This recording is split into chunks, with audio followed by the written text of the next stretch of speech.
तो दोस्तों नमस्कार, मैं हूं अनिल और रेसलिंग सुपर धमाल में आपका स्वागत है। तो दोस्तों WWE के सुपरस्टार सेथ रॉलिंस को हाल ही में एक मुकाबले के दौरान घुटने में चोट लग गई थी। ये चोट उन्हें WWE Saturday night's main event में LA नाइट के साथ मुकाबले में लगी। हालांकि पॉल हेमन ने रॉ के एपिसोड में कहा है कि Rollins money in the bank briefcase का इस्तेमाल जरूर करेंगे। दोस्तों पॉल हेमन ने कहा है कि रॉलिंस के पास अगले साल जून तक ब्रीफकेस को कैश इन करने का समय है। वे सही समय आने पर इसका इस्तेमाल जरूर करेंगे। दोस्तों आपको बता दें कि सेथ रॉलिंस को शनिवार रात LA नाइट के साथ मैच में चोट लगी। रॉलिंस सेकंड रोप से स्प्रिंग बोर्ड मूनसॉल्ट करने गए थे। लैंड करते ही उन्होंने अपने दाहिने घुटने को पकड़ लिया और दर्द से चिल्लाने लगे। इसके बाद वो रिंग के कोने में गिर गए। पॉल हेमन और रिंग साइड पर मौजूद मेडिकल टीम से बात करने के बाद रॉलिंस लड़खड़ाते हुए वापस लड़ने के लिए उठे। लेकिन दोस्तों आपको बता दें कि LA नाइट ने तुरंत ही उन्हें BFT मारकर मैच जीत लिया।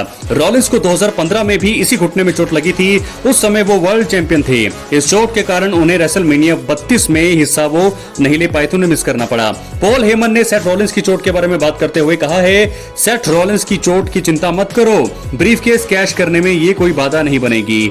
उन्होंने आगे कहा कि रॉलिंस के पास अगले साल जून तक ब्रीफकेस का इस्तेमाल करने का समय है। वे सही समय आने पर इसका इस्तेमाल जरूर करेंगे। पॉल हेमन का दोस्तों कहना है कि रॉलिंस अपनी चोट से उबर जाएंगे और वे money in the bank briefcase को जरूर कैश इन करेंगे। दोस्तों इसके अलावा आपको बता दें कि बहुत सारी बातें यहां पर उन्होंने कही। रॉलिंस की चोट WWE के लिए एक बहुत ही बड़ा झटका है। वे कंपनी के सबसे बड़े सितारों में से एक हैं। उनकी चोट के कारण WWE की योजनाओं में बदलाव हो सकता है। हालांकि पॉल हेमन का कहना है कि सेथ रॉलिंस जल्दी ही ठीक हो जाएंगे और वे फिर से रिंग में धमाल मचाएंगे।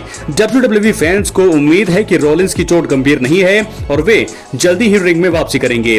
रॉलिंस के फैंस उन्हें फिर से एक्शन में देखने के लिए पूरी तरह से बेताब हैं। तो दोस्तों क्या घायल सेथ रॉलिंस करेंगे money in the bank briefcase को cash in?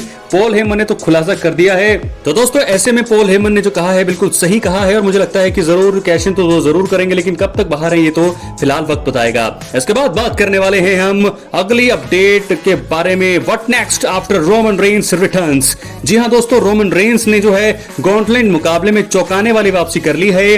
World heavyweight championship के लिए समर स्लैम में गुंथर के चैलेंजर का फैसला करने के लिए एक गॉन्टलेट मैच आयोजित किया गया था। ब्रॉन ब्रेकर ने पेंटा, LA नाइट और जे उसो को हरा दिया था, लेकिन आखिर में CM पंक से उन्हें हार का सामना करना पड़ा। उसके बाद क्या हुआ, हमने क्या देखा दोस्तों कि वहां पर जो है उस मुकाबले में CM पंक को जीत मिली। CM पंक उस मुकाबले को जीत गए, लेकिन फिर हुआ क्या, फिर उसके बाद ब्रॉन्सन रीड सुनामी देने वाले थे, लेकिन तभी OTC का म्यूजिक बजा और सभी फैंस खुशी से उछल पड़े। अपनी अपनी सीटों से सारे बाहर हो गए और जब वो आए तो आप देख सकते हैं उनकी टी शर्ट पे लिखा था OTC 1, यानी कि ओरिजिनल ट्राइबल चीफ 1 के नाम से वो जाने जाने वाले हैं। जैसा कि मैंने आपको पहले भी बहुत पिछली वीडियो में बताया था कि रोमन रेंस का नाम चेंज होगा OTC 1, तो ये नया अंदाज ओरिजिनल ट्राइबल चीफ 1 के नाम से वो पहचाने जाने वाले हैं। उनका म्यूजिक बजता है, वो आते हैं और सभी फैंस खुश हो जाते हैं। तमाम अटकलें अफवाहें जो थी रोमन रेंस के आने की वो सही साबित होती हैं, लेकिन अब रॉ में आएंगे। ये मैंने आपको वीडियो पिछली रात ही बनाई थी कि वो रॉ में वापसी कर सकते हैं और वैसा हुआ भी।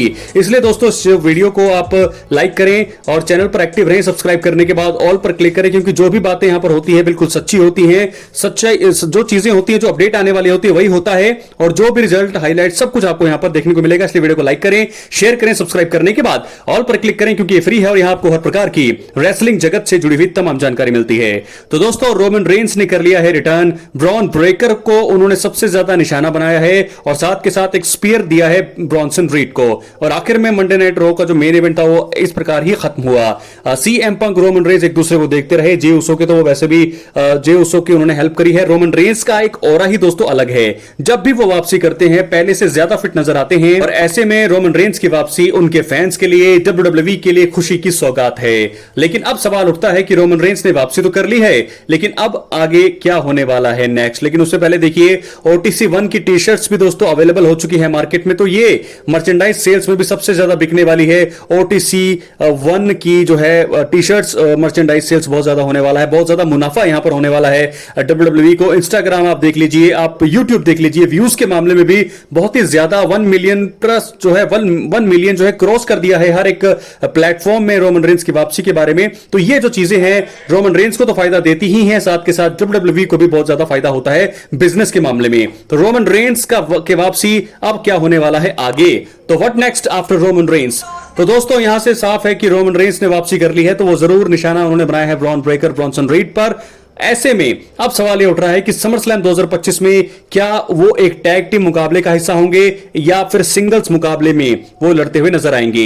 सीएम पंक रोमन रेंस साथ में काम करते हुए नजर आ सकते हैं। सीएम पंक रोमन रेंस, उनके सामने ब्रॉनसन रीड ब्रॉन ब्रेकर। लेकिन मुझे लगता है कि क्योंकि गुंथर के साथ सीएम पंक का मुकाबला पहले ही कंफर्म हो चुका है, नाइट 1 का मेन इवेंट होने वाला है Gunther versus CM Punk for the world championship. लेकिन तो ऐसे में मुझे ऐसा एक ही उम्मीद नजर आ रही है कि Roman Reigns versus Bron Breakker, Roman challenge करने वाले हैं ब्रॉन ब्रेकर को समरस्लैम 2025 के लिए। और दोस्तों आपको बता दें, अब जब इसके बाद रोमन रेंस रॉ में आएंगे या फिर स्मैकडाउन में आएंगे, उनका एक जरूर प्रोमो होगा और उस प्रोमो में वो जरूर ये चैलेंज करने वाले हैं ब्रॉन ब्रेकर को सिंगल्स मुकाबले के लिए समरस्लैम 2025 के लिए, क्योंकि चैंपियनशिप मुकाबले सभी बुक हो चुके हैं। John Cena versus Cody Rhodes night 2 का मेन इवेंट होगा। CM Punk versus Gunther night 1 का मेन इवेंट होगा समरस्लैम में। तो ऐसे में रोमन रेंस तो मेन इवेंट नहीं कर पाएंगे, लेकिन वो एक सिंगल्स मुकाबले का हिस्सा होंगे, ये बात तो कंफर्म है। और आप लोग खुश हो जाइए क्योंकि रोमन रेंस की वापसी का इंतजार तो दोस्तों आप ऐसा लग रहा था कि कई सालों से कर रहे हैं। तो रोमन रेंस की वापसी हो गई है। क्या है आपकी राय? अपनी राय कमेंट बॉक्स में जरूर दें। Roman Reigns versus Bron Breakker SummerSlam 2025 के लिए ये मुकाबला जरूर बुक होने वाला है। अनाउंसमेंट होगी इसकी बड़ी जल्दी। रोमन रेंस जैसे ही अनाउंस करेंगे, जैसे ही चैलेंज करेंगे ब्रॉन ब्रेकर को समरस्लैम 2025 के लिए, उसी के बाद जो है WWE ये भी ऑफिशियल ऐलान कर देगी कि समरस्लैम 2025 में ग्राफिक्स के जरिए वो बता देगी कि रोमन रेंस लड़ने वाले हैं ब्रॉन ब्रेकर से। बहुत ही तगड़ा दोस्तों ये मुकाबला रहने वाला है, क्योंकि दोनों ही सुपरस्टार्स का जो मूव है, फिनिशिंग मूव, वो है स्पीयर। तो किसका स्पीयर किस पर पड़ेगा भारी? किसका स्पीयर है दमदार? Original tribal chief Roman Reigns या फिर ब्रॉन ब्रेकर? क्या होने वाला है इस मुकाबले में? क्या यही मुकाबला होगा या आप कुछ और मुकाबले की उम्मीद कर रहे हैं रोमन रेंस की?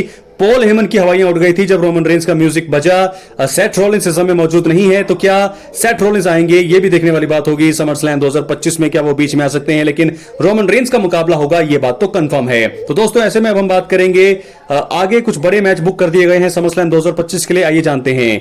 तो यह है एक मुकाबला इंटरकॉन्टिनेंटल चैंपियनशिप के लिए, Becky Lynch versus Lyra Valkyria. Lyra Valkyria और बेली के बीच एक मुकाबला हुआ जिसमें जो जीतता वो चैलेंज करता बेकी लिंच को, जिसमें जीत हुई है लायरा विल्किरिया के। तो समरस्लैम 2025 में लायरा विल्किरिया वर्सेस बेकी लिंच। और एक और मुकाबला समरस्लैम 2025 में हुआ है Jade Cargill versus Tiffany Stratton. क्या यहां पर जेड कारगिल को पुश दिया जाएगा? क्या यहां पर जेड कारगिल बनेगी नई चैंपियन? बहुत सारे सवाल हैं दोस्तों, क्या लगता है आपको? अपनी राय आप कमेंट बॉक्स में जरूर दें। चैनल पर नए हैं सब्सक्राइब करने के बाद ऑल पर क्लिक करें। तो ये बहुत बड़ा मुकाबला बुक हुआ है, ये था दूसरा मुकाबला। अब हम बात करेंगे तीसरे मुकाबले की। जो तीसरा मुकाबला बुक हुआ है दोस्तों वर्ल्ड हैवीवेट चैंपियनशिप के लिए, Gunther versus CM Punk. Night 1 का ये मेन इवेंट होगा श्योर, लेकिन क्या यहां पर सीएम पंक बनेंगे वर्ल्ड चैंपियन? क्योंकि जब से उन्होंने वापसी करी है तब से वो जीते नहीं हैं। ये एक बहुत ही बड़ा मौका मिला है सीएम पंक को। क्या सीएम पंक इस मौके को भुनाएंगे? CM Punk versus Gunther world heavyweight championship के लिए। फिजिक के हिसाब से देखें तो गुंथर का फिजिक ज्यादा भारी है, लेकिन तजुर्बा, लेजेंड, हर एक चीज में सीएम पंक उनसे कहीं आगे हैं। लेकिन देखना होगा जीतेगा कौन। और एक और मुकाबला ट्रिपल थ्रेट मुकाबला बुक किया हुआ है वुमेन्स चैंपियनशिप के लिए, रिया रिप्ली, इयो स्काई और चैंपियन है नियोमी।